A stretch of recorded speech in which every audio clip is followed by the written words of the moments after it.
జల విలయంలో చిక్కుకున్న తెలుగు రాష్ట్రాలు ఇప్పుడిప్పుడే తేరుకుంటున్నాయి. వరుణుడు శాంతించడంతో వరద వెనక్కి వెళుతోంది. ఇన్ని రోజుల పాటు నీళ్లలోనే మునిగున్న ఇళ్ళు, పంటలు ఇప్పుడిప్పుడే బయటపడుతున్నాయి. అయితే అసలు ప్రమాదం ముందే మన కోసం వేచి చూస్తోంది. ఇప్పుడు వరద వెళుతూ వెళుతూ మన కోసం అనేక కొత్త సమస్యలను ముందుంచుతుంది. సాధారణంగా వరదలు వచ్చినప్పుడు జరిగేటటువంటి సమస్యలు ఇవి. ఇళ్లలో చేరిన బురద, తాగడానికి లేని నీరు, తినడానికి భోజనం ఉండదు, ధ్వంసమైన రోడ్లు, కూలిన బ్రిడ్జిలు, పొలాల్లో వేసిన ఇసుక మేట్లు, చాలా గ్రామాలకు తెగిన కనెక్టివిటీ. వరద వెళుతూ వెళుతూ మనకు మిగిల్చిన నష్టం అంతా ఇంత కాదు. ఇది ఇప్పట్లో తీరేది కూడా కాదు. వర్షం, వరద రోజుల వ్యవధిలో తగ్గినా ఇది చేసిన నష్టం నుంచి కోలుకోవాలంటే చాలా నెలలు పడుతుంది. ముందుగా పునరావాస కేంద్రాలు. ప్రస్తుతం చాలా చోట్ల వర్షాలు ఆగినా కూడా వరదలు మాత్రం ఆగలేదు. ఆ వాటర్ ఫ్లో ఇంకా అలా ఉంది. వీరిని ముందుగా పునరావాస కేంద్రాలకు తరలించాలి. వారికి సరైన తాగునీరు, ఆహారాన్ని అందించాల్సిన అవసరం ఉంది. ఇక నెక్స్ట్ వ్యవసాయం. నిజానికి లక్షల ఎకరాల్లో పంట మునిగిపోయింది తెలుగు రాష్ట్రాల్లో. ఇప్పుడు ప్రస్తుతం మన మనుషులు ఇబ్బందులు ఉన్నారు కాబట్టి వాళ్ళ మీద ఎక్కువ కాన్సన్ట్రేట్ చేస్తున్నాం. కానీ ఇప్పుడు ఎంత పంట నష్టం వాటిల్లింది, ఎన్ని ఉద్యాన పంటలు మునిగిపోయాయి, ఎన్ని లక్షల ఎకరాల్లో పంట నష్టం వాటిల్లింది అనేది నెక్స్ట్ రాబోయేటటువంటి ఎపిసోడ్. అది ముందు ప్రజల మీద మనం కాన్సన్ట్రేట్ చేయాలి, దాని తర్వాత పంటల మీదకి వెళ్ళాలి. కాబట్టి ఇంకా అవి లెక్కలోకి రాలేదు. అనేక వాగులు, వంకలు, చెరువులకు గళ్ళుబడ్డాయి. వరి, పత్తి, మిరప, మొక్కజొన్న, కంది ఇలాంటి పంటలన్నీ కూడా వరద నీటిలో మునిగిపోయాయి. ప్రాథమిక అంచనాల ప్రకారం తెలంగాణలో 20 లక్షల ఎకరాల్లో వివిధ పంటలు నీట మునిగాయని తెలుస్తోంది. ఇక ఏపీలో లెక్క అంతకంటే ఎక్కువగా ఉంటుందని అంచనా, ఎందుకంటే ఎక్కువ ప్రభావం అక్కడే ఉంది కాబట్టి. ప్రస్తుతం చాలా ప్రాంతాల్లో ఇంకా వరద నీరు వెనక్కి తగ్గలేదు. ఇప్పుడే పరిస్థితిని పూర్తిగా అంచనా వేసే పరిస్థితి కూడా లేదు. అంత క్లియర్ అయిన తర్వాత, వర్షాలు పూర్తిగా తగ్గిన తర్వాత ఒక అంచనాకు వస్తారు. అప్పుడు కానీ నష్టపరిహారంపై ఒక క్లారిటీ వచ్చే పరిస్థితి కూడా ఉండదు. దీనికి వేల కోట్ల నిధులను కేటాయించాల్సి ఉంటుంది. అది కేంద్ర ప్రభుత్వం ఇస్తుందా, రాష్ట్ర ప్రభుత్వం ఇస్తుందా అనేది తర్వాతి మాట. ఇక తెలుగు రాష్ట్రాల్లో కనెక్టివిటీ బాగా దెబ్బతింది. మూడో అంశం ఇది.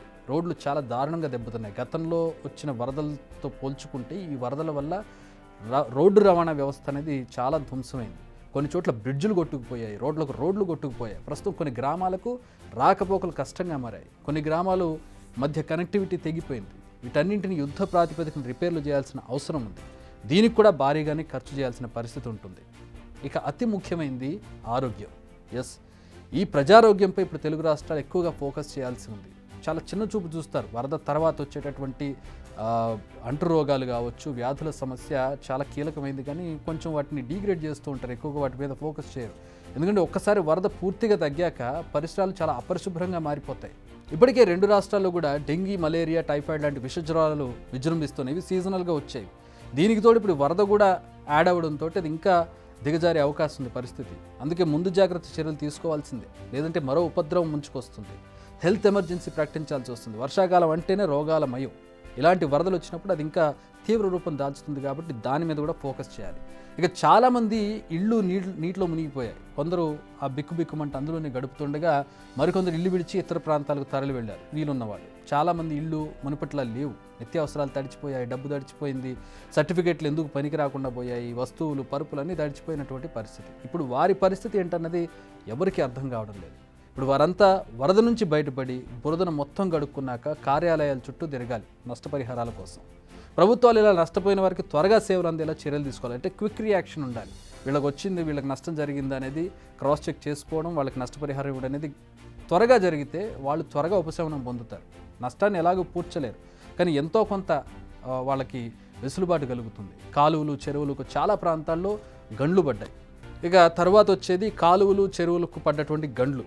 ముందుగా వీటిని పూడ్చాలి. ఇదే ఇప్పుడు పెద్ద తలనొప్పి. ఈ పనులు యుద్ధ ప్రాతిపదికన చేయాలి. ఆ తర్వాత చేయాల్సిన మరో ముఖ్యమైన పని కరకట్టలను పరిశీలించాలి. ఎందుకంటే వరదలు ఉధృతంగా ప్రవహించాయి. సో వాటి సామర్థ్యం ఎలా ఉందో పరిశీలించాలి. ఒక దగ్గర తెగిపోతాయి, మరికొన్ని వీక్ అవుతాయి ఈ ప్రవాహాల వల్ల. వాటిని ఇప్పుడే పరిశీలించుకోకపోతే మళ్ళీ మరొకసారి ఇలాంటి ఉపద్రవం వస్తే వాటిని తట్టుకోలేవు. మళ్ళీ అప్పుడు వెంటనే తెగిపోయి మరింత నష్టం వాటిల్లే అవకాశం ఉంది. కాబట్టి నెక్స్ట్ చేయాల్సినటువంటి ఇంపార్టెంట్ టాస్క్ అది. అవసరమైన చర్యలు తీసుకోవాలి వాటికి. లేదంటే మరోసారి వరుణుడు ఉగ్రరూపం చూపిస్తే విషాదం మరింత దారుణంగా ఉంటుంది. సో తెలుగు రాష్ట్రాల ప్రభుత్వాల ముందు ఇప్పుడు అనేక సవాళ్లు ఉన్నాయి. 2 రాష్ట్రాలు అప్పుల్లో కూరుకుపోయి ఉన్నవే, నిధుల సమస్యతో కొట్టుమిట్టాడుతున్నవే. ఇప్పుడు ఈ పనులు చేయాలంటే భారీగా నిధులు ఖర్చు చేయాల్సిందే. ఆ తర్వాత సరైన సమన్వయంతో పనిచేయడం. ఓవైపు బాధితులను ఆదుకుంటూనే మరోవైపు పరిస్థితులను మెరుగుపరచాల్సి ఉంటుంది. ఇవి ప్రభుత్వాల ముందున్నటువంటి సవాళ్లు.